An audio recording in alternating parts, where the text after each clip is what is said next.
बोलो जयकारा बोल मेरे श्री गुरु महाराज की जय। बोलिए सांचे दरबार की जय। श्री आनंदपुरवासी भगवान की जय। श्री नगली निवासी भगवान की जय। निज स्वार्थ से जगत में हर कोई करता नेह, बिन स्वार्थ एक सतगुरु करते परम स्नेह। 14 भुवनों में नहीं गुरु सम कोई दयाल, निज शरणागति बख्श कर करते सदा संभाल। निज शरणागत बख्श कर करते सदा संभाल। बोलो जयकारा बोल मेरे श्री गुरु महाराज की जय। बोलिए सांचे दरबार की जय। श्री आनंदपुरवासी भगवान की जय। श्री नगली निवासी भगवान की जय। समस्त भगत जी को जय सच्चिदानंद जी। भगत जी इस चैनल को सब्सक्राइब कीजिए, वीडियो को भी लाइक कीजिए और वीडियो को ज्यादा से ज्यादा गुरुमुखों के पास शेयर कीजिए, ताकि यह भक्तिमय सत्संग समस्त गुरुमुख जन तक पहुंच सके। सभी गुरुमुखों से निवेदन है, कृपया चैनल को अवश्य सब्सक्राइब करें।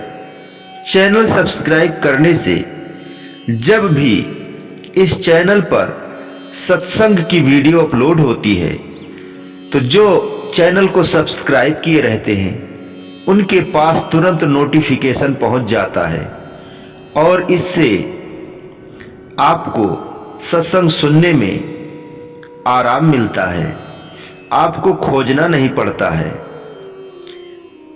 कुछ गुरुमुख ये सोचते हैं कि चैनल सब्सक्राइब करने से चैनल वाले को पैसा मिलता है, ऐसा कुछ भी नहीं है।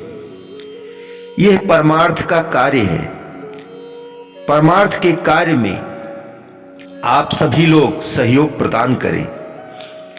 चैनल जब सब्सक्राइब रहता है तो सभी जितने भी चैनल की वीडियो हैं आप उन्हें देख सकते हैं, और जब भी नया वीडियो इस चैनल पर अपलोड होता है तो तुरंत आपके पास नोटिफिकेशन पहुंच जाता है, उसे आप देख सकते हैं। बस यही कारण है कि चैनल सब्सक्राइब करने से यही एक फायदा है। और लाइक करने से यह होता है कि जब आप वीडियो को लाइक करते हैं, ज्यादा से ज्यादा जब लाइक आते हैं तो जो यूट्यूब है वह इस वीडियो को सभी गुरुमुखों के पास जो भी इस वीडियो को देखते हैं उनके पास हमेशा वह भेजता रहता है। जैसे हमारे श्री गुरु महाराज जी जगह जगह स्थान स्थान पर कुटिया बनाकर महात्माओं को वहां पर भेजकर सत्संग का कार्य करवाया है, सत्संग प्रचार किया है, बिछड़ी हुई रूहों को सतमार्ग पर लाने के लिए प्रयास किया है। हम भी इसी चैनल के माध्यम से सत्संग का कार्य समस्त जन तक पहुंचाने का प्रयास कर रहे हैं। इसमें थोड़ा थोड़ा सहयोग आप सभी लोग प्रदान कीजिए, जिससे जो संसार में बिछड़ी हुई रूहें हैं, अगर थोड़ा सा भी कोई सत्संग सुन लेता है तो उसका जो मन मलिन है वह मन धीरे धीरे शुद्ध होने लगता है और प्रभु के चरणों में उसका ध्यान लगने लगता है। बस यही एक परमार्थ का कार्य है। आप सभी गुरुमुख छोटा सा सहयोग प्रदान कीजिए। जो भी सत्संग वीडियो है, जितने भी आपके हित मित्र हैं, जो भी गुरुमुख जन हैं, उनके पास सत्संग वीडियो को अवश्य शेयर कीजिए, जिससे आप भी परमार्थ के कार्य में सहयोग प्रदान करें, आप भी पुण्य के भागी बने। जय सच्चिदानंद भगत जी। श्री वशिष्ठ जी कहते हैं, रघुनंदन, ज्ञानवान पुरुष सब प्रकार की सारी भ्रांतियों को सच्चिदानंद घन परमात्मा के ही अंदर सदा स्थित जानता है। इसीलिए वास्तव में सब सर्वस्वरूप अजन्मा परमात्मा ही है। इस तरह पर ब्रह्म परमात्मा की सर्वरूपता ही उसकी समता है।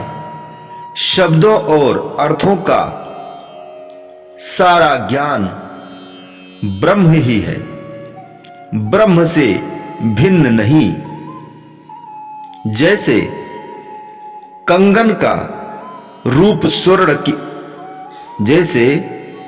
का रूप सोने से और तरंग की सत्ता जल से कभी पृथक नहीं हो सकती, उसी प्रकार जगत परमेश्वर से भिन्न नहीं है।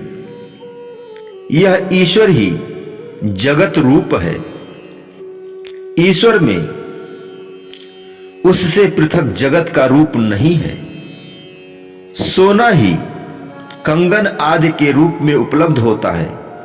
सोने में कंगन की पृथक सत्ता नहीं है। जैसे स्फटिक शिला के भीतर भेद न होने पर भी उसमें प्रतिबिंब वन पंक्तियों का भेद पूर्वक समावेश प्रतीत होता है। अर्थात प्रतिबिंबित वस्तुएं अपनी आधारभूत शिला से भिन्न न होने पर भी जैसे भिन्न सी प्रतीत होती हैं, उसी प्रकार सच्चिदानंद घन पर ब्रह्म में अभिन्न रूप से स्थित जगत और अहम की अज्ञान के कारण भेद युक्त प्रतीत होती है।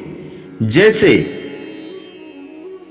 शिल्पी शिला को खोदकर उसमें विभिन्न मूर्तियों का निर्माण करता है, वह मूर्तियां उस शिला से भिन्न न होने पर भी भ्रमवश भिन्न सी जान पड़ती हैं।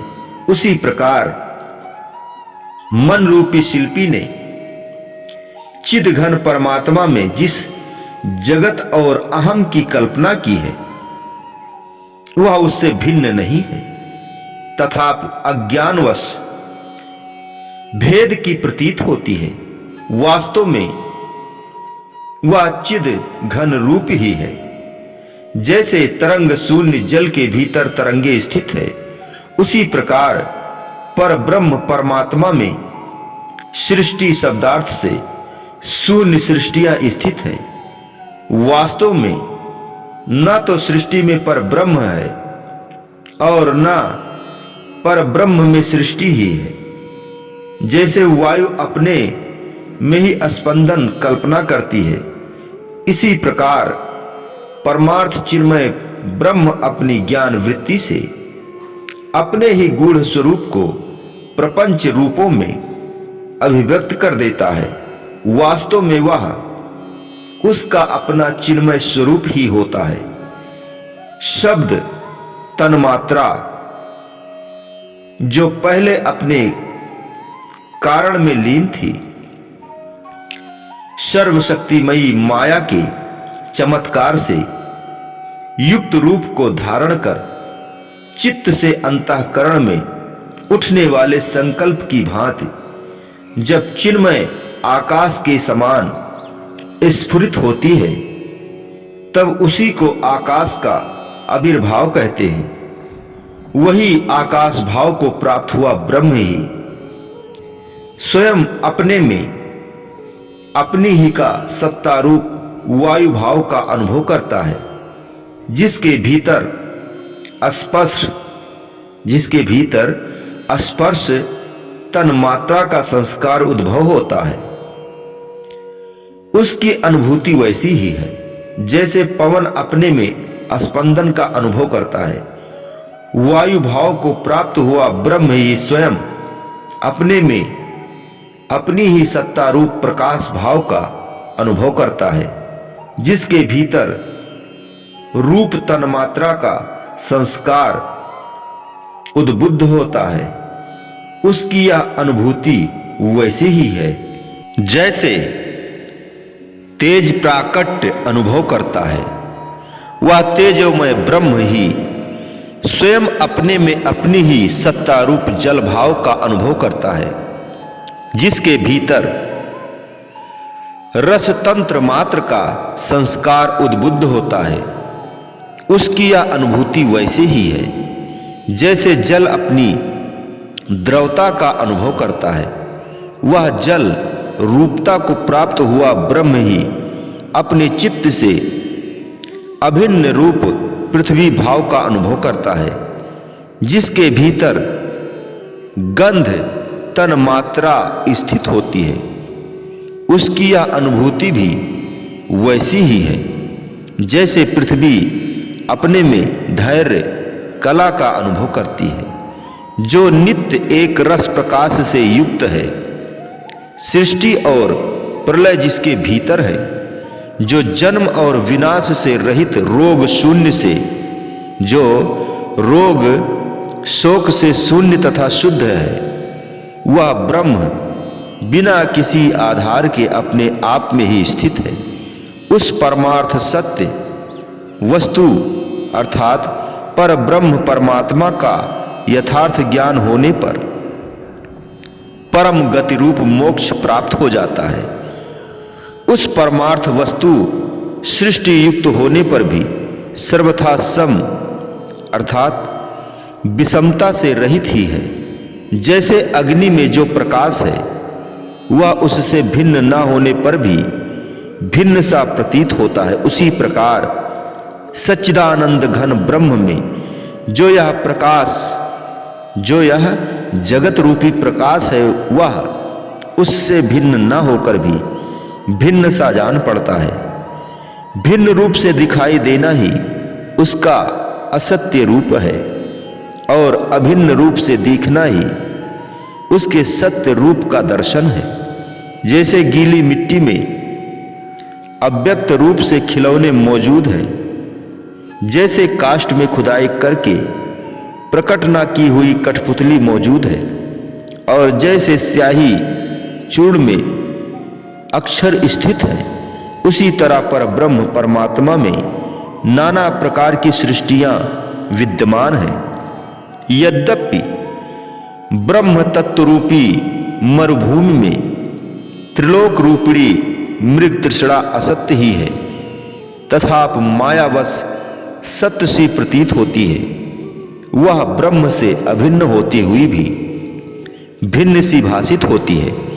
जैसे दूध का मिठास, मिर्च का तीखापन, जल की तरलता और पवन का स्पंदन उससे भिन्न नहीं है, उसी प्रकार परब्रह्म परमात्मा में यह सर्ग अन्यन्य भाव से स्थित है। उससे भिन्न रूप में उसका कोई अस्तित्व नहीं है। परमात्मा में लीन होकर वह चिन्ह मात्र स्वरूप से स्थित होता है। परमात्मा का अपना ही स्वरूप धारण करता है। कोई भी वस्तु कहीं और कहीं भी न तो प्रकट होती है और न लय को ही प्राप्त होती है। सब कुछ सुंदर शिला के घनीभूत स्वरूप की भांति शांत अनादि निराकार सच्चिदानंद घन ब्रह्म ही है। जैसे जल के भीतर गुप्त और प्रकट रूप से तरंग आदि होते हैं, उसी तरह जीव में जागृत, स्वप्न, सुषुप्ति आदि शक्तियां गुप्त और प्रकट रूप से विद्यमान रहती हैं। पुरुष जिस जिस वस्तु की ओर से विरक्त होता है उससे मुक्त होता जाता है।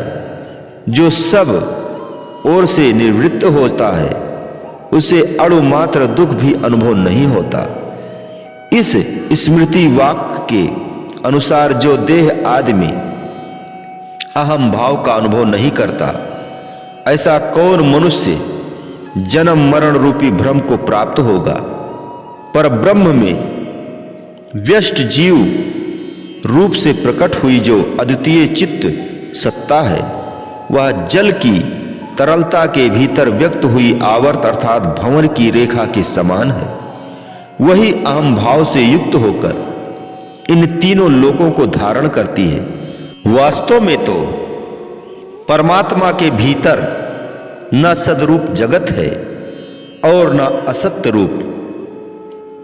श्री वशिष्ठ जी कहते हैं, रघुनंदन, ये वर्तमान, भविष्य और भूतकाल की सृष्टि परंपराएं अपनी सत्ता को उसी प्रकार धारण करती हैं जैसे जल की तरलता अपने भीतर स्पष्ट रूप से आवर्तों की परंपरा धारण करती है। जैसे महती मरुभूमि में तटवर्ती वृक्षों और लताओं से झड़ती हुई पुष्प राशि से परिपूर्ण लहराती नदी मिथ्या ही प्रतीत होती है, उसी प्रकार सच्चिदानंद घन परमात्मा में यह सृष्टि सुषमा सर्वथा मिथ्या ही है। जैसे स्वप्न का संसार, इंद्रजाल का नगर और संकल्प या मनोरथ द्वारा कल्पित जगत, ये सब सत्य न होने पर भी प्रतीत के विषय होते हैं,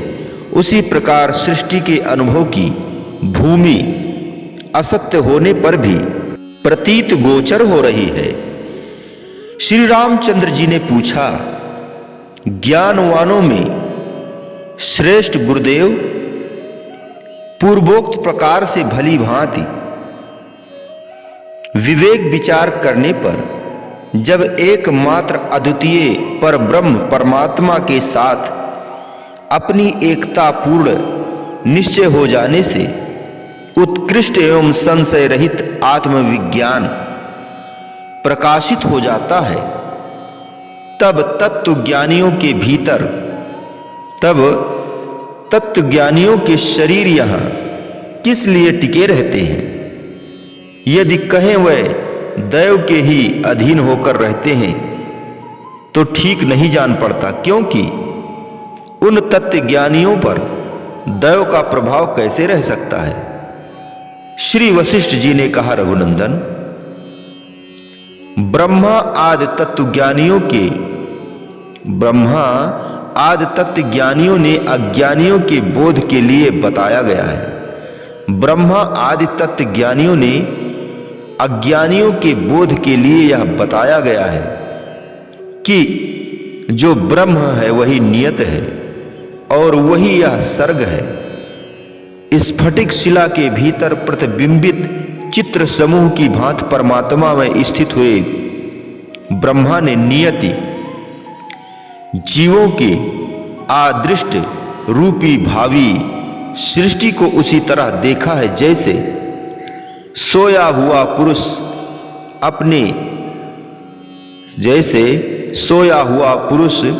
अपने में स्वप्न जगत की कल्पना के आधारभूत आकाश को देखता है। जैसे चेतन स्वभाव होने के कारण अंग धारी देह पुरुष शरीर में अंग आदि दिखाई देते हैं, उसी तरह कोमल भव रूप से प्रसिद्ध चिन्मय ब्रह्मा को भी नियत आदि अंगों के दर्शन होते हैं। यह नियत अर्थात प्रारब्ध देव नाम से कही गई है, जो शुद्ध चेतन परमात्मा की शक्ति रूप है। यही भूत भविष्य एवं वर्तमान काल में संपूर्ण पदार्थों को अपने अधीन करके जगत की व्यवस्था रूप से स्थित है। भविष्य में अमुक पदार्थ में इस प्रकार की स्फूर्ति होनी चाहिए, अमुक को भोक्ता का पद प्राप्त होना चाहिए, इसके द्वारा इस प्रकार और उसके द्वारा इस प्रकार अवश्य होना चाहिए। ऐसा विचार दैव ही करता है। यह दैव या नियत ही संपूर्ण भूत आदि अथवा काल क्रिया आदि जगत है। इस नियत या प्रारब्ध से ही पुरुषार्थ की सत्ता लक्षित होती है और पुरुषार्थ से ही इस प्रारब्ध की सत्ता सूचित होती है। जब तक तीनों भुवन है तब तक प्रारब्ध और पुरुषार्थ ये दोनों सत्ताएं परस्पर अभिन्न रूप से स्थित है। मनुष्य को अपने पौरुष से ही दैव और पुरुषार्थ दोनों को बनाना चाहिए। प्रारब्ध के अनुसार अवश्य होने वाला भोग होकर ही रहेगा, ऐसा निश्चय करके बुद्धिमान पुरुष कभी पौरुष का त्याग न करें, क्योंकि प्रारब्ध पौरुष रूप से ही नियामक होता है, अर्थात पूर्व जन्मों में किया गया पुरुषार्थ ही वर्तमान जन्म में प्रारब्ध होकर यह नियम करता है कि अमुक को ऐसा ही होना चाहिए। जो प्रारब्ध के भरों से मूक बनकर पौरुष शून्य एवं अकर्मण्य हो जाता है, वह कभी सुखी नहीं हो सकता। जो अकर्मण्य होकर बैठेगा, उसकी प्राण वायु की चेष्टा कहाँ चली जाएगी। यदि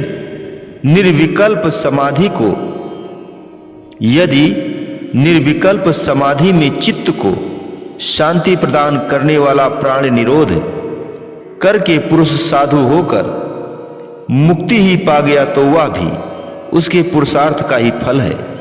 बिना पुरुषार्थ के किसी फल की प्राप्ति बताई जा सकती है? बिना पुरुषार्थ के किस फल की प्राप्ति बताई जा सकती है? एकमात्र शास्त्रीय पुरुषार्थ में तत्पर होना कल्याणकारी श्रेष्ठ साधन है और कृतत्व का अत्यंत अभाव रूप मोक्ष सर्वश्रेष्ठ कल्याणमय फल है। इस साधन और फलों की अपेक्षा ज्ञानियों का पक्ष सबल है, क्योंकि उन ज्ञानी महात्माओं का प्रारब्ध भोग दुख रहित है। जो दुख रहित प्रारब्ध भोग है, वह यदि ब्रह्म सत्ता के प्रकाश में स्थिर हो जाए तो निश्चय समझना चाहिए कि वह परम शुद्ध ब्रह्म, जिसे परम गति कहते हैं, प्राप्त हो गया। श्री वशिष्ठ जी कहते हैं, रघुनंदन, यह जो ब्रह्म तत्व है वह सर्वथा सर्वदा सब ओर से सर्वशक्तिमान, सर्वस्वरूप, सर्वेश्वर, सर्वव्यापी और सर्वमय ही है। वह जब जहां जिसकी जिस प्रकार से भावना करता है, तब वहां उसी को प्रत्यक्ष देखता है। सर्वशक्तिमान परमात्मा से जो जो शक्ति जैसे उदित होती है, वह उसी प्रकार रहती है। ऐसी स्थिति में वह शक्ति स्वभाव ही नाना प्रकार के रूप वाली है। परमार्थ दृष्टि से ये सारी शक्तियां यह आत्मा ही है, अर्थात शक्ति और शक्तिमान परमात्मा में कोई भेद नहीं है। बुद्धिमानों ने लौकिक व्यवहार की सिद्धि के लिए इस प्रकार भेद रूप संसार जाल की कल्पना की है। वस्तुतः परमात्मा में भेद नहीं है। जैसे समुद्र में छोटी बड़ी लहरों का और समुद्र का कंगन बाजू बंद और केयूर के साथ सोने का तथा अवयव एवं अवयवी का भेद वास्तविक नहीं है, उसी प्रकार आत्म में द्वैत अथवा भेद वास्तविक नहीं है। कल्पना करने वाले पुरुष की बुद्धि से कल्पित है। परमार्थ दृष्टि से देखा जाए तो यह संपूर्ण आकारों से युक्त विस्तृत प्रपंच सर्वव्यापी ब्रह्म ही है।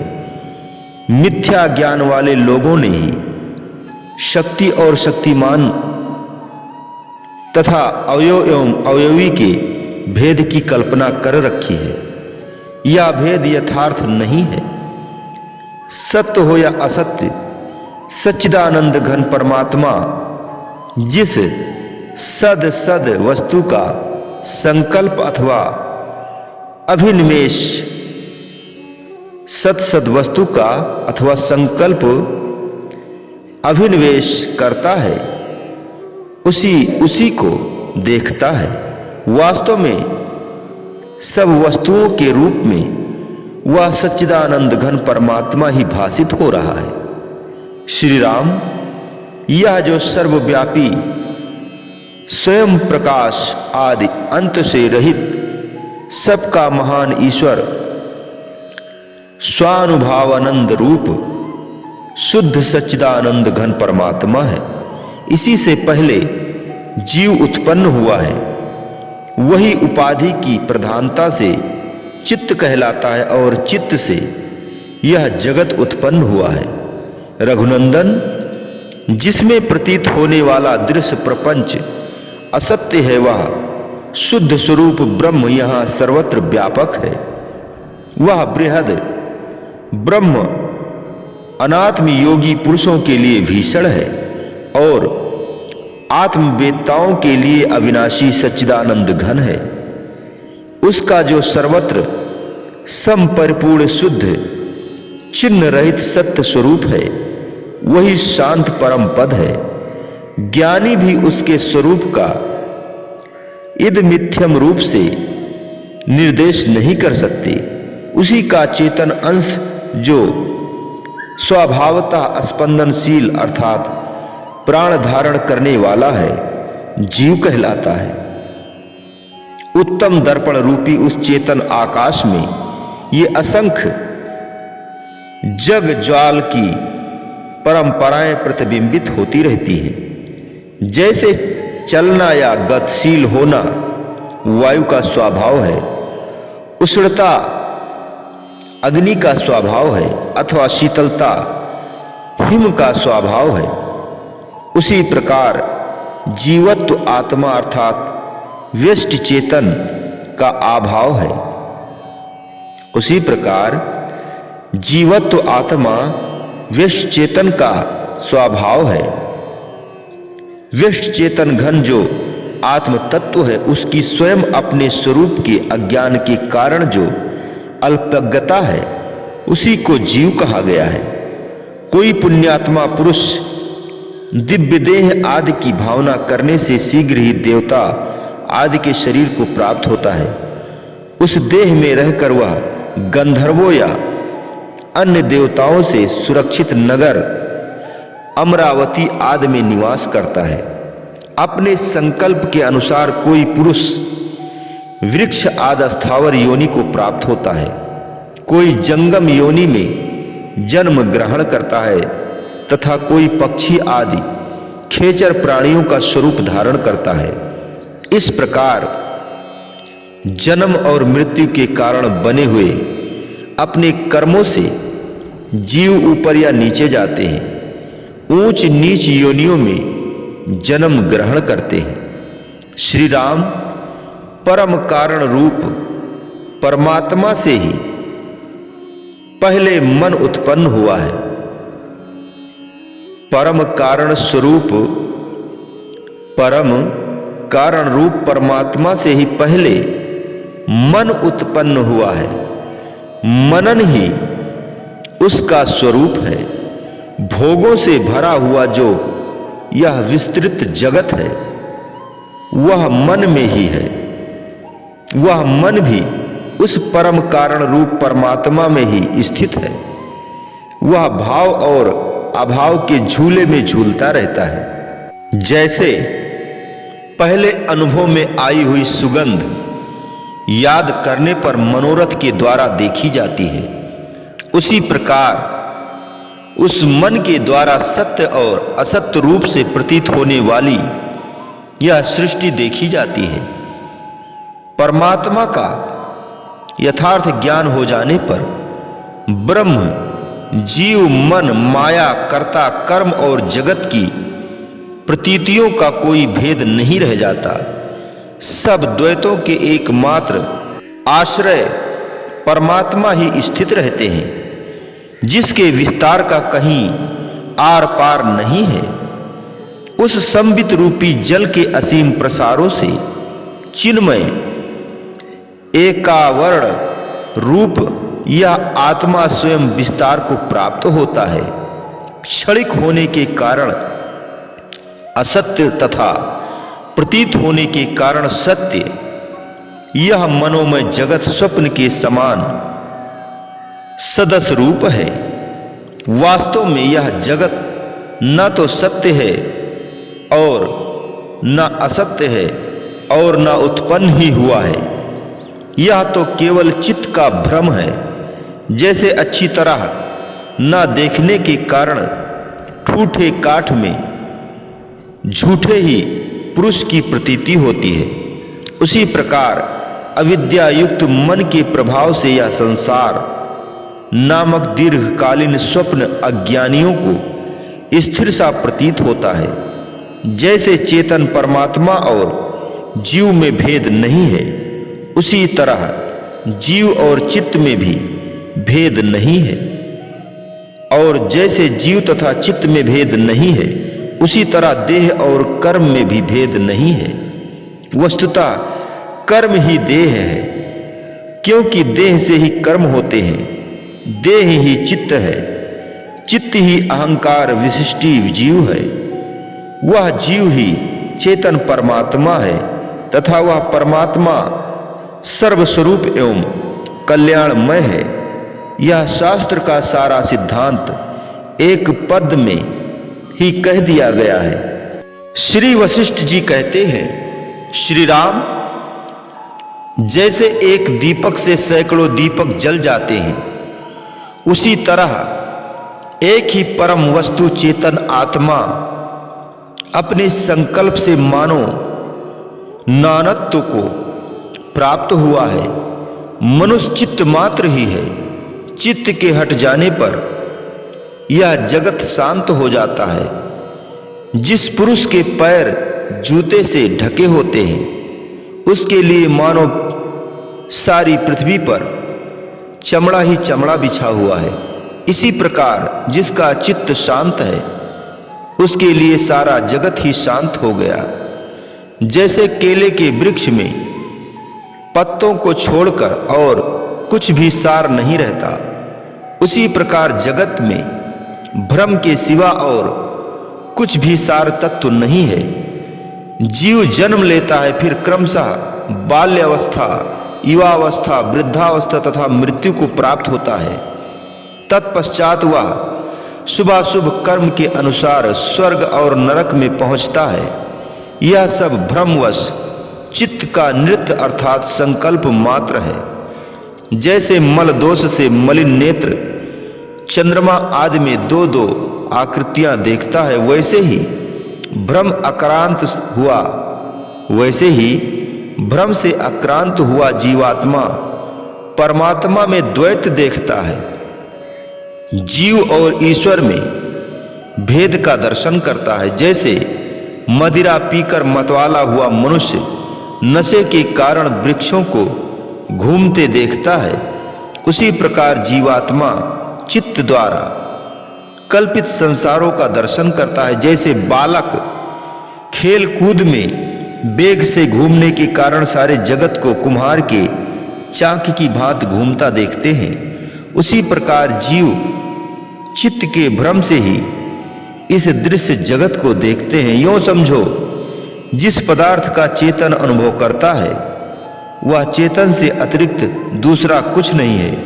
इस प्रकार दृश्य की शांति होने पर विषय न रहने से ईंधन रहित अग्नि के समान चित्त स्वयं शांत हो जाता है। जब पुरुष सच्चिदानंद घन परमात्मा से एकता को प्राप्त होकर निश्चल स्थिति में स्थित हो जाता है, तब वह शांत होकर बैठे या व्यवहार में लगा रहे, दोनों ही अवस्थाओं में भली भांत शांत कहा जाता है।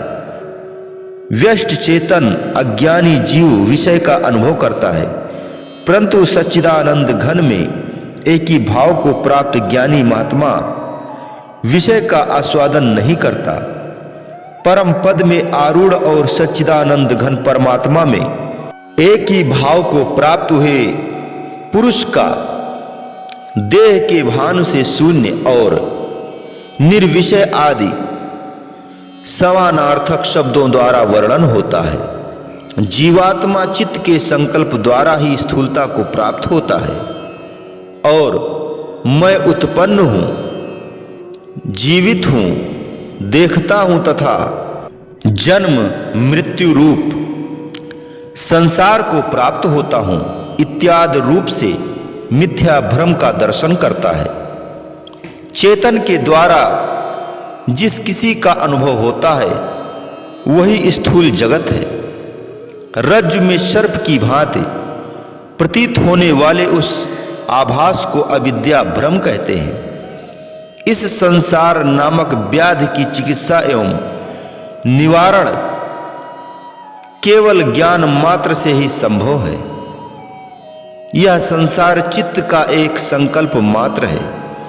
इसके बाद में किसी प्रकार का आयास नहीं है।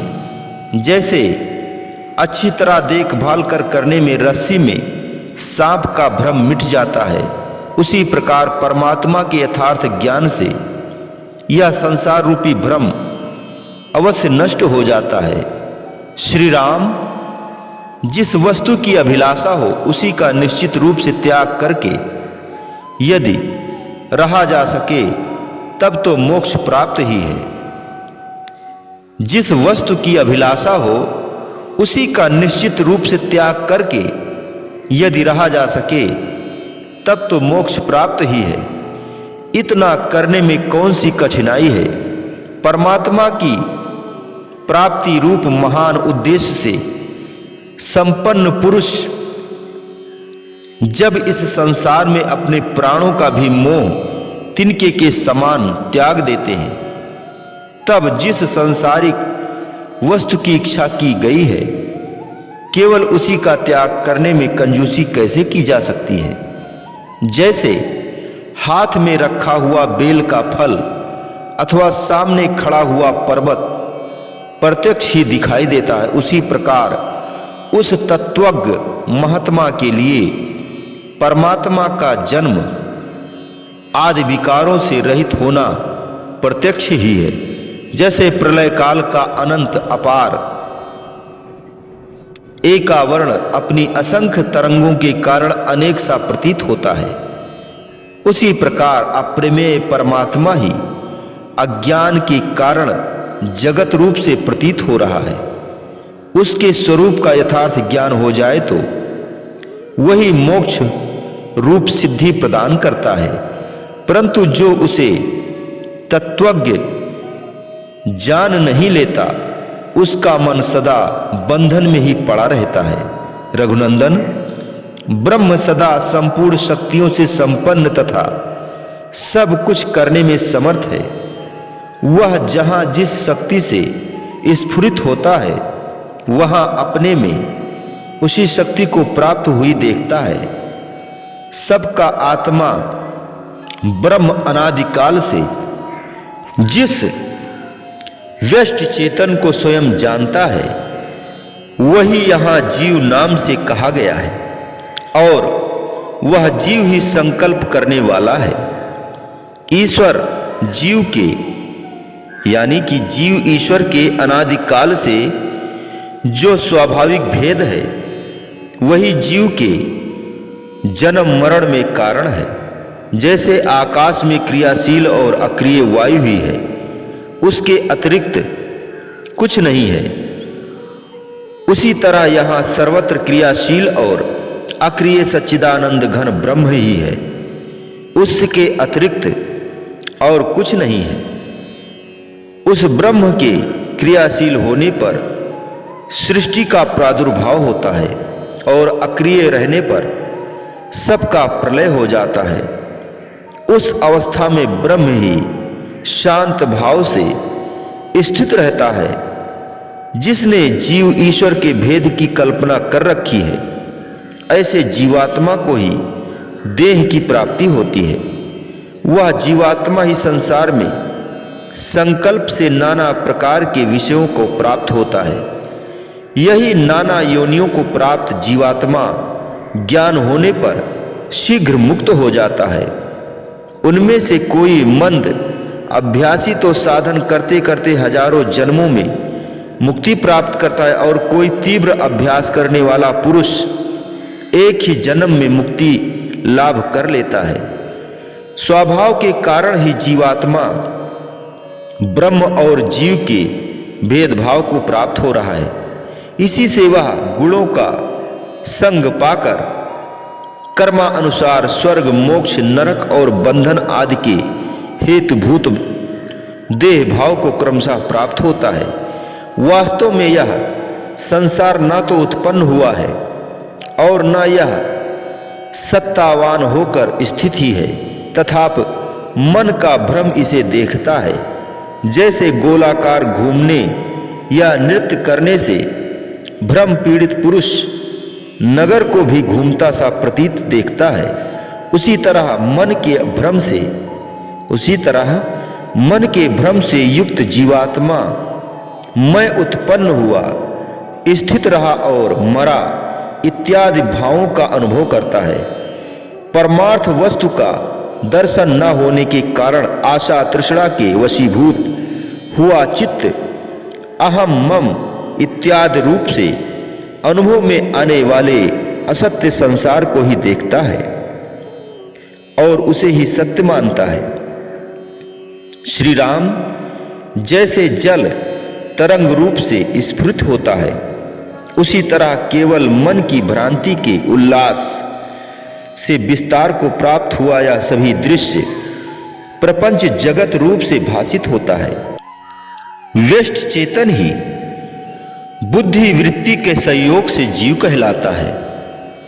वह जीव ही संकल्प करने से मन बुद्धि चित्त अहंकार तथा माया के रूप में परिणित हो जाता है। जैसे स्वप्न में जो नगर आदि का भान होता है वह मन का भ्रम ही है, उसी तरह यह संसार भी चित्त का भ्रम ही है। व्यष्ट चेतन को जो संसार का ज्ञान है वही जागरण कहा गया है। सूक्ष्म शरीर में जो उसका अहम भाव है उसी को स्वप्न माना गया है।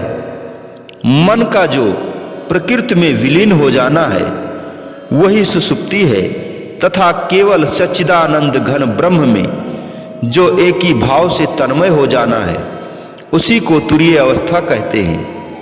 अत्यंत शुद्ध सच्चिदानंद घन परमात्मा में जो अविचल स्थिति है वही परिणाम में विकार रहित तुरीय पद है। उस पद में स्थित पुरुष कभी शोक नहीं करता, वहां शोक का सर्वथा अभाव है। उस परमात्मा में ही यह सब जगत संपन्न होता है, उसी में स्थित रहता है और उसी में ही लीन हो जाता है।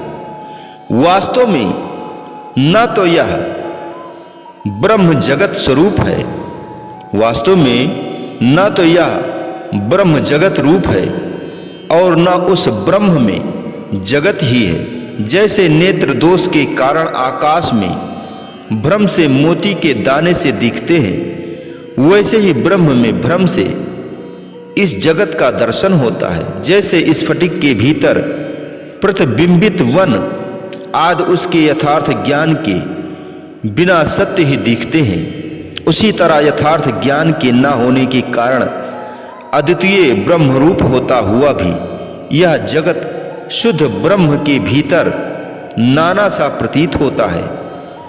ब्रह्मा से लेकर कीट पतंग पर्यंत बुद्धि वृत्ति का भ्रम रूप जगत असत्य ही है, क्योंकि परमात्मा का यथार्थ ज्ञान होने पर इसका बोध हो जाता है यह जगत मिथ्या ही उत्पन्न हुआ है, मिथ्या ही बढ़ता है, मिथ्या ही रुचकर प्रतीत होता है और मिथ्या ही लय को प्राप्त होता है।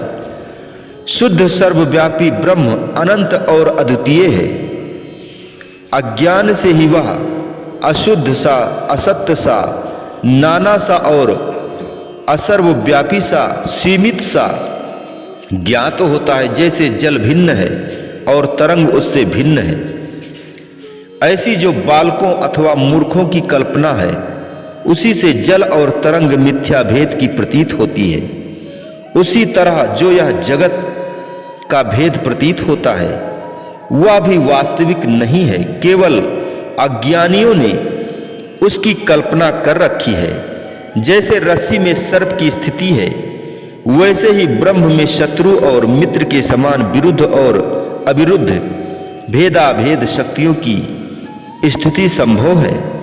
श्री वशिष्ठ जी कहते हैं, रघुनंदन, नाम रहित तथा मन और नेत्र आदि 6 ज्ञानेंद्रियों से अगम्य होने के कारण आकाश से भी सूक्ष्म चित्त मात्र, आकाश से भी सूक्ष्म चिन्ह मात्र परमात्मा ही अणु शब्द से कहा गया है। अणु के भी अणु सच्चिदानंद घन परमात्मा के अंदर अज्ञानियों की दृष्टि से सत्य सा और ज्ञानियों की दृष्टि से असत्य सा स्थित हुआ यह जगत बीज के भीतर वृक्ष की सत्ता के समान स्फुरित होता है। संपूर्ण वस्तुओं की सत्ता वास्तविक सत्ता के अधीन है। उसको यदि और किसी के अधीन माने तो भूल होगी। अतः स्वतः सिद्ध वास्तविक सत्ता ही, अतः सिद्ध वास्तविक सत्ता से ही सबकी सत्ता है। यह परम आकाश रूपी परमात्मा सूक्ष्म होने के कारण नेत्रेंद्रिय का विषय नहीं है। सर्वात्मक होता हुआ भी वह मन सहित पांचों इंद्रियों से अतीत होकर स्थित है। अतः अणु का भी अणु है। सर्वात्मक होने के कारण ही वह कभी शून्य नहीं हो सकता, क्योंकि वह है ही नहीं।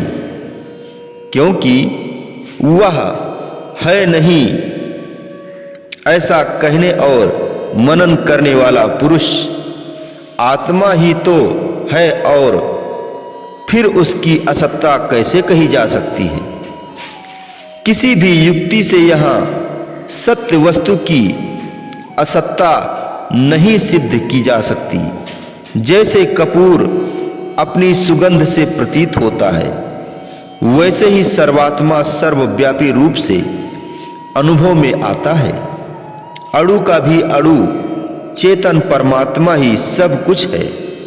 मन और इंद्रियों की वृत्ति से नानत्व की प्रतीत होने के कारण मन परिच्छिन्न रूप से ही वह सर्वात्मक है और इंद्रियातीत होने के कारण वह निर्मल परमात्मा नित्य सत्तावान होकर भी कुछ प्रतीत नहीं होता, इंद्रियों का विषय नहीं होता। वही एक है और संपूर्ण जीवों के अंतःकरण में आत्मस्वरूप रूप से अनुभूत होने के कारण अनेक भी है। वही अपने संकल्प से इस संपूर्ण जगत को धारण करता है। अतः जगत रूपी रत्नों का कोष भी वही है। जैसे जिसका मुंह बंद है, ऐसे घड़े को अन्य देश में ले जाने पर उसमें स्थित आकाश का गमन और आगमन नहीं होता।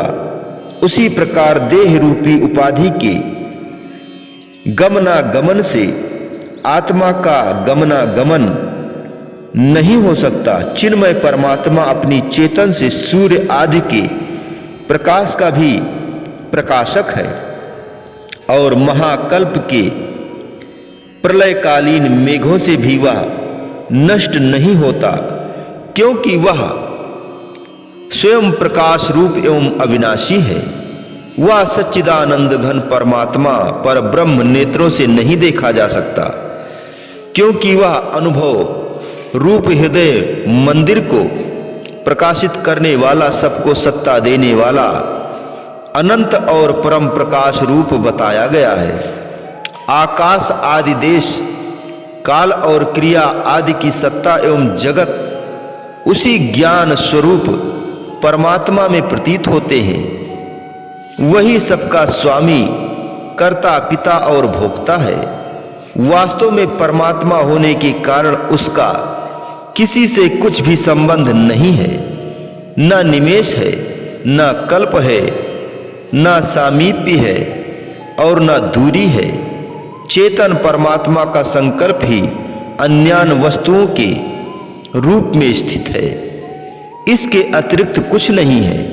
इस प्रकार जगत के मिथ्यात्व उपादन करने वाले न्यायों युक्तियों की बारंबार भावना रूप अभ्यास के द्वारा निर्मल हुए मन से जिसे परमार्थिक वस्तु ब्रह्म का दर्शन कर लिया। जिसने परमार्थिक वस्तु ब्रह्म का दर्शन कर लिया है, उस पुरुष की अविद्या नाश हो जाने के कारण चिदाकाश में उसे फिर संसार की प्रतीत नहीं होती।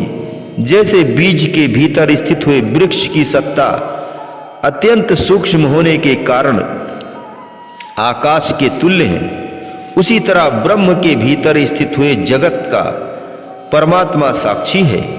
इसीलिए जगत का साक्षी से पृथक प्रतीत न होने के कारण सच्चिदानंद स्वरूप ही उसकी स्थिति है। शांत सर्वात्मक जन्म रहित अद्वितीय आदि और मध्य से शून्य निर्द्वंद माया के कार्य से रहित जगत रूप में नाना सा प्रतीत होता हुआ भी वास्तव में एक विशुद्ध ज्ञान स्वरूप अजन्मा सच्चिदानंद घन ब्रह्म ही है। उसमें किसी प्रकार की कोई कल्पना किसी तरह भी संभव नहीं है।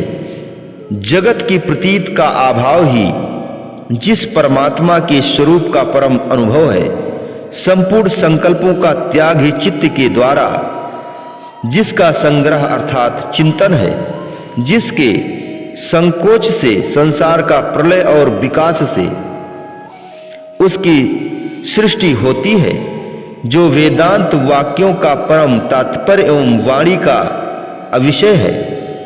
यह चराचर जगत जिसकी चिन्मयी लीला है तथा विश्व रूप होने पर भी जिसकी अखंडता कभी खंडित नहीं होती, वही सन्मात्र शाश्वत ब्रह्म कहा गया है। वह अणु से भी अणु परमात्मा अपने संकल्प से वायु होता है, किंतु उसकी वह भ्रम रूपता भ्रांत दृष्टि मूलक है। अतः वास्तव में वह वायु आदि कुछ भी नहीं है, केवल शुद्ध चेतन ही है।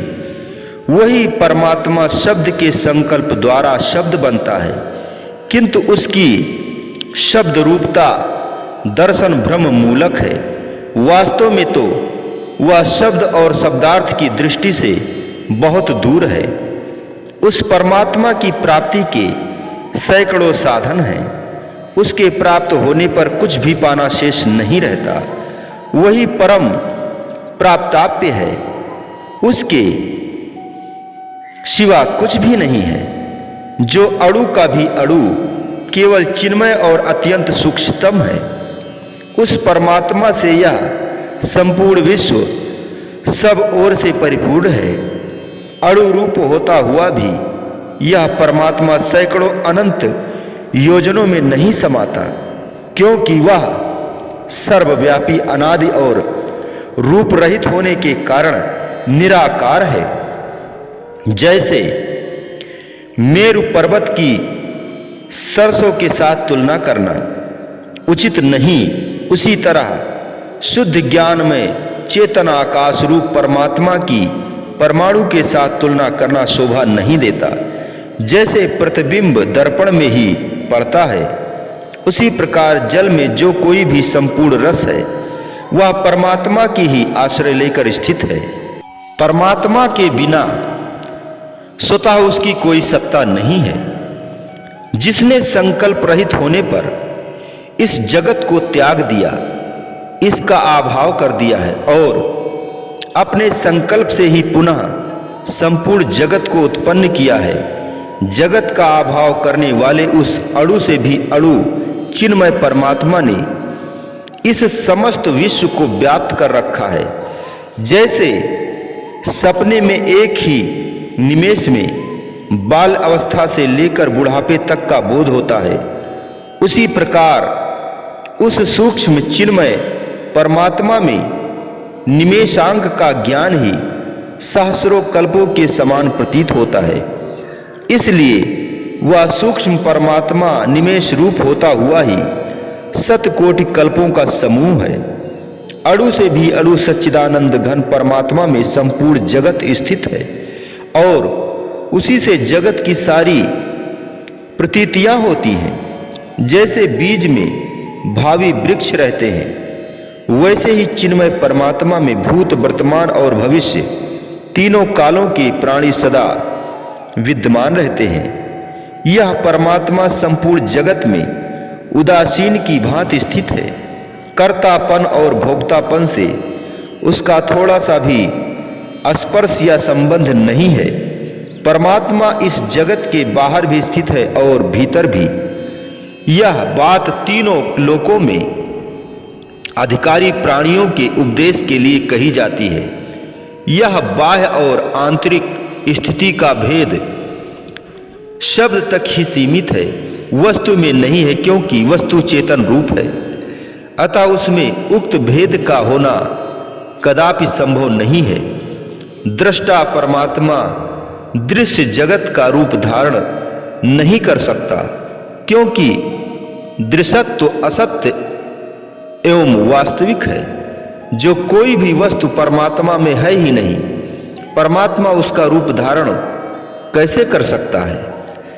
व्यवहार दृष्टि से दृष्टा ही दृश्य भाव को प्राप्त होता है। जैसे पिता के बिना पुत्र और भोक्ता के बिना भोग्य नहीं है, उसी प्रकार दृश्य के बिना दृष्टापन नहीं है। जैसे विशुद्ध स्वर्ण में यह सामर्थ्य है कि उसका कंगन आदि बन सके, उसी प्रकार चिन्मय होने के कारण दृष्टा में यह शक्ति है कि वह दृश्य का निर्माण कर सके। जैसे सोने का कड़ा यह सामर्थ्य नहीं रखता कि वह स्वर्ण का निर्माण कर सके, उसी प्रकार जड़ होने के कारण दृश्य में यह शक्ति नहीं है कि वह दृष्टा का निर्माण कर सके। जैसे स्वर्ण कंगन के भ्रम को उत्पन्न करता है, उसी प्रकार चिन्मय परमात्मा दृश्य का निर्माण करता है। उक्त दृश्य असत्य होता हुआ भी अज्ञानवश सत्य सा प्रतीत होता है। दृश्य अज्ञान मात्र से उत्पन्न है। जब तक कारणभूत अज्ञान रहता है तभी तक उसकी स्थिति रहती है। जैसे कड़े और कंगन आदि की प्रतीत के समय सुवर्ण की सुवर्णता सत्य होने पर भी स्फुट रूप से स्फुरित नहीं होती, क्योंकि मूढ़ पुरुष की बुद्धि उक्त आभूषण के नाम रूप में ही उलझी रहती है। उसी प्रकार दृष्टा के दृश्य रूप में स्थित होने पर उसके वास्तविक स्वरूप की स्फूर्ति नहीं होती। जैसे कंगन के रूप में प्राप्त होने पर स्वर्ण अपनी पूर्व सिद्धि सुवर्णता को लक्ष्य करता है, वैसे ही दृश्य रूप में स्थित हुआ दृष्टा अपने दृष्टापन को लक्षित कराता है। दृष्टा जब अज्ञानवश अपने को दृश्य रूप में देखता है तब अपने वास्तविक स्वरूप को नहीं देख पाता। दृष्टा में दृश्यत्व की प्राप्ति होने पर उसकी सत्ता भी असत्ता सी हो जाती है, अर्थात वह सदरूप होने पर भी असत्य सा भासित होने लगता है। परंतु जब ज्ञान से दृश्य गलित हो जाता है तब केवल दृष्टा की ही सत्ता रह जाती है। और जैसे कड़े और कंगन को गला देने पर जब उसके नाम रूप की प्रतीति नहीं रहती तब केवल स्वर्ण की स्वर्णता ही रह जाती है। जैसे जल भूमि आदि 5 भूतों से भौतिक पदार्थ तनिक भी पृथक नहीं है, जैसे जल भूमि आदि 5 भूतों से भौतिक पदार्थ तनिक भी पृथक नहीं है, उसी प्रकार इस स्वभाव सिद्धि परमात्म स्वरूप अणु से भी कुछ पृथक नहीं है। परमात्मा सर्वव्यापी अनुभव रूप है तथा सबका अनुभव भी उसी का स्वरूप है।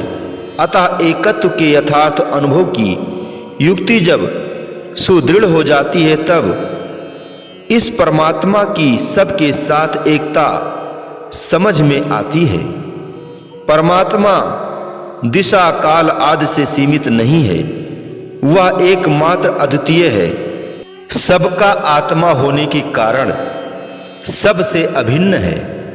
स्वतः तो वह सर्व अनुभव रूप ही है, जड़ नहीं है। जैसे कड़े या कंगन की सत्ता स्वर्ण से पृथक नहीं है, उसी प्रकार द्वैत भी ब्रह्म से अलग नहीं है।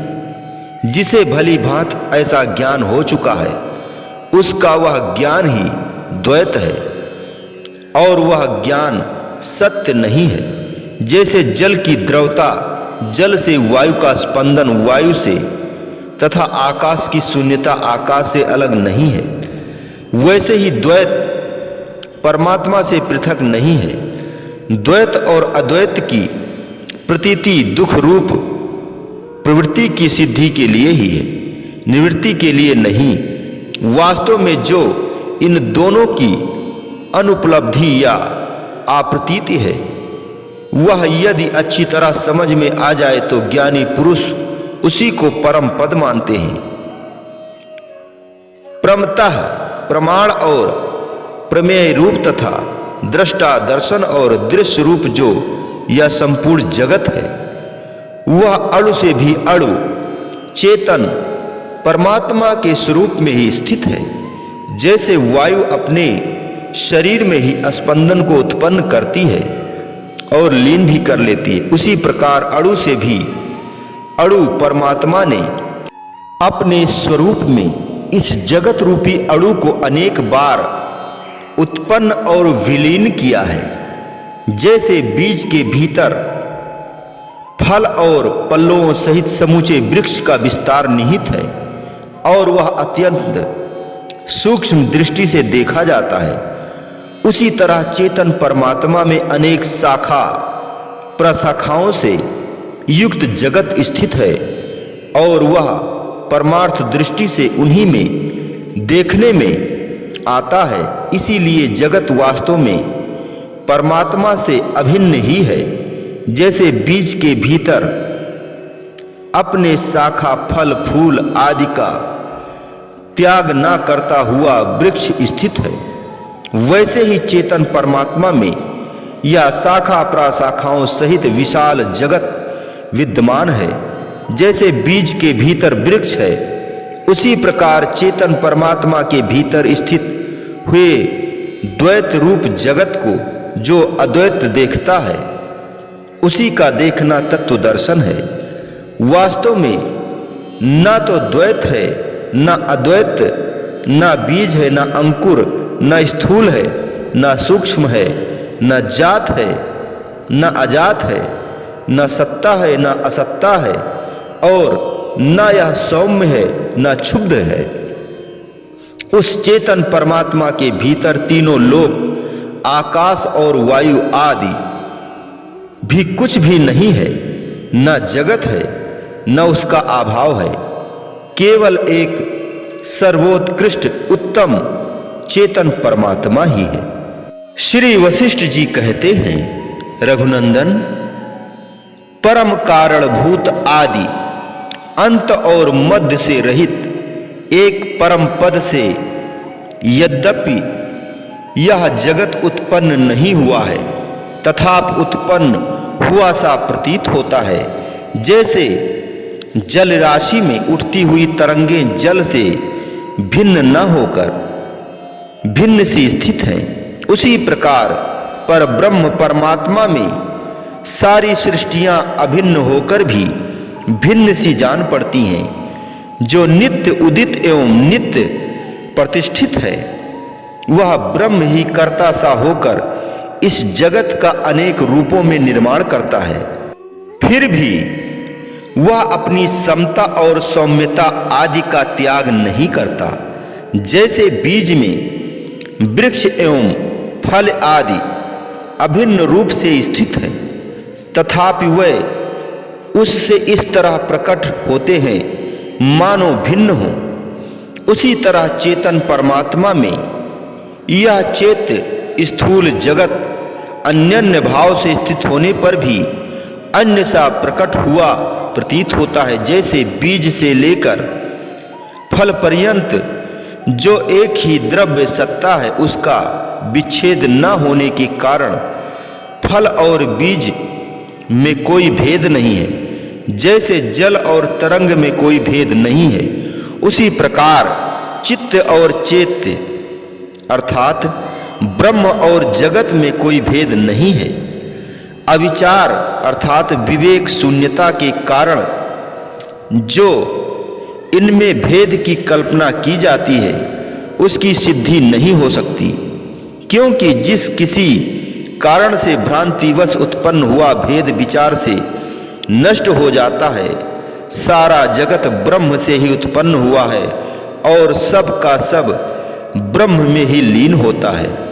श्री राम जी ने पूछा, ब्राह्मण, निश्चय ही सर्वत्र प्रसिद्ध इस परमात्मा से पहले पहल आकाश तत्व उत्पन्न हुआ इत्यादि श्रुतियों में जो यह तस्माद आदि पदों में पंचमी विभक्त है, वह भेद का प्रतिपादन करने वाली है। अर्थात जो वस्तु जिससे उत्पन्न होती है वह उससे भिन्न है, इस बात को सूचित करती है कि ऐसी दशा में आप यह कैसे समझते हैं कि देवेश्वर परमात्मा से उत्पन्न हुआ यह सारा जगत उससे अभिन्न है।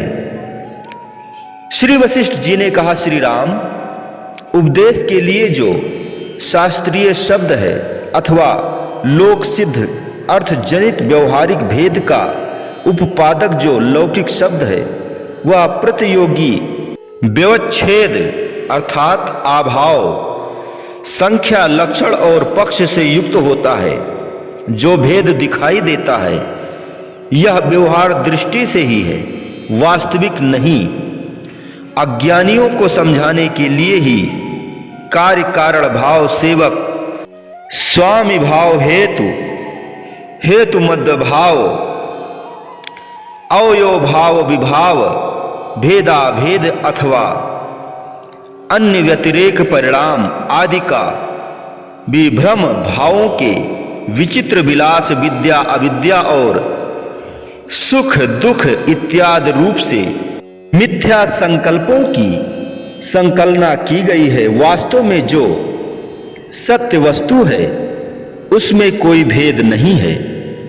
यह भेदवाद परम तत्व को न समझने के कारण ही है। परमार्थ वस्तु के ज्ञात हो जाने पर द्वैत नहीं रह जाता।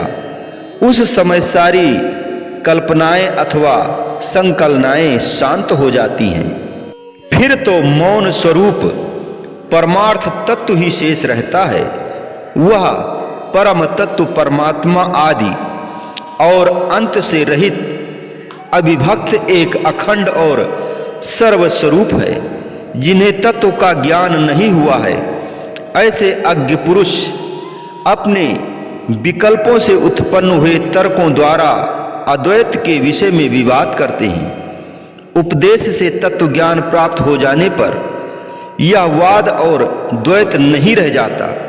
द्वैत के बिना वाच्य वाचक का बोध नहीं सिद्ध होता, परंतु द्वैत किसी तरह भी संभव नहीं है। इसीलिए मौन रूप परमात्मा ही पूर्णतया सिद्ध होता है।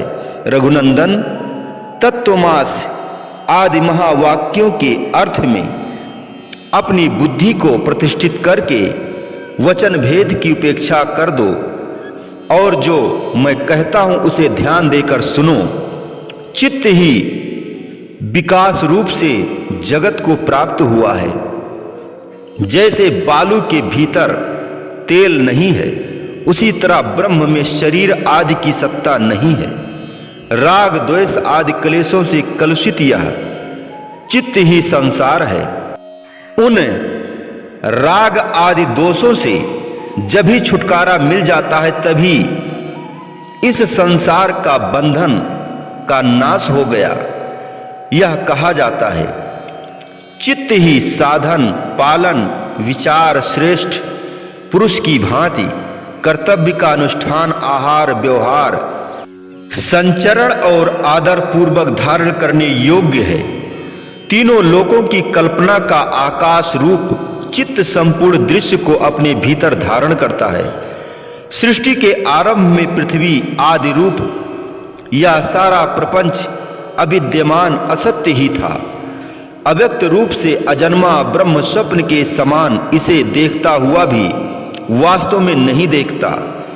हृदयंगम दृष्टांत और युक्ति से तथा मधुर एवं युक्ति युक्त पदार्थ वाली वाणी से जो भी कुछ कहा जाता है वह श्रोता के हृदय में उसकी शंका को दूर करके सब ओर से व्याप्त हो जाता है। ठीक उसी तरह जैसे जल में डाला हुआ तेल उसमें सब ओर फैल जाता है, जिसमें दृष्टांत और मनोहर पद नहीं होते, जो दुर्बोध होता है, जिससे क्षोभ प्रकट होता है तथा जिसका प्रत्येक अक्षर अपने स्थान से च्युत होता है और जिसके कई वर्ण मुंह में ही रह जाते हैं, अस्पष्टतः उच्चारित नहीं होते, ऐसे उपदेश वाक श्रोता के हृदय तक नहीं पहुंच पाता।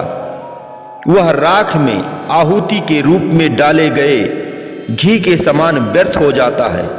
साधो, इस भूतल पर जो जो महाभारत आदि आख्यान तथा छोटी छोटी कथाएं हैं, जो जो प्रमाणों द्वारा जानने योग प्रमेय ग्रंथ हैं, जो औचित्य से युक्त तथा शब्द और अर्थ दोनों ही दृष्टियों से मधुर एवं कोमल हैं, वह सभी लोक प्रसिद्ध दृष्टांतों तथा प्रमाण युक्त दर्शनों के प्रतिपादन पूर्वक वर्णित होने पर उसी प्रकार श्रोता के हृदय में शीघ्र प्रकाशित हो जाते हैं, जैसे श्वेत किरण वाले चंद्रमा के प्रकाश से सारा विश्व प्रकाशित हो उठता है।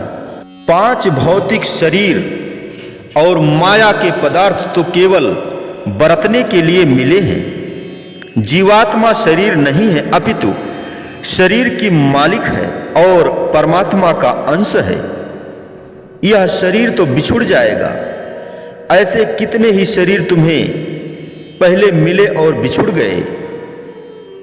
यह तो मन तुम्हें धोखा दे रहा है, क्योंकि वह शरीर और माया के साथ मिला हुआ है। वास्तव में तो तुम आत्मा हो और आत्मा का संबंध केवल मालिक सतगुरु के साथ है।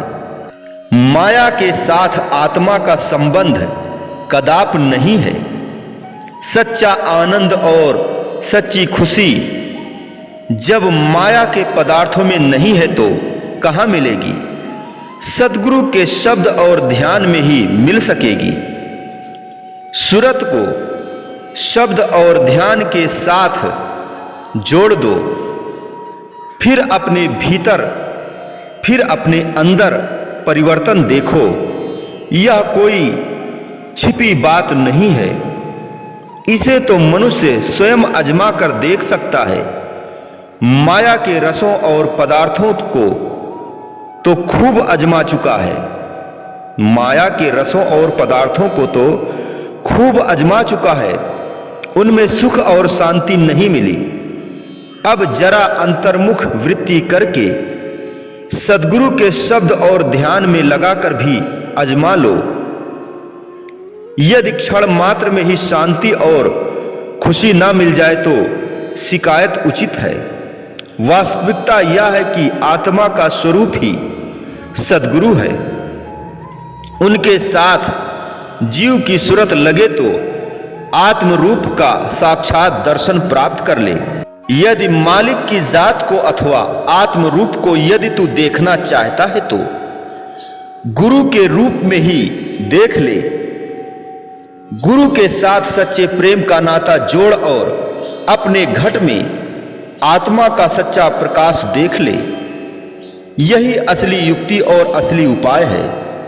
भगवान श्री कृष्णचंद्र महाराज जी ने भी यही उपदेश किया है। भगवान श्री कृष्णचंद्र महाराज जी कहते हैं, तू मन और बुद्धि को मेरे ध्यान में एकाग्र करके स्थिर कर ले, फिर इसमें तनिक मात्र भी संशय नहीं कि तू मेरे ही स्वरूप में स्थित होगा अथवा स्थायी निवास प्राप्त करेगा। यही यथार्थ ज्ञान और यथार्थ उपदेश है। ना तुम काल और माया के अंश हो, ना तुम शरीर और इंद्रियां हो, अपितु तुम तो अनश्वर आत्मा हो और मालिक के अंश हो। सद्गुरु के रूप में ही तुम्हारी आत्मा का रूप है। उसे देखो और सत्य को पालो। अतएव शरीर और इंद्रियों की असत कामनाओं से अपने आप को बचाना है। काल और माया के धोखे में कदापि नहीं फंसना है। इसके विपरीत सद्गुरु के वचन, शब्द और ध्यान में सूरत को एकाग्र करके अपना वास्तविक काम बनाना है। अर्थात सच्चे सुख, आनंद और सच्ची शांति की उपलब्धि करनी है। बोलो जयकारा बोल मेरे श्री गुरु महाराज की जय। बोलिए सांचे दरबार की जय। श्री आनंदपुरवासी भगवान की जय। श्री नगली निवासी भगवान की जय। समस्त भगत जी को जय सच्चिदानंद जी।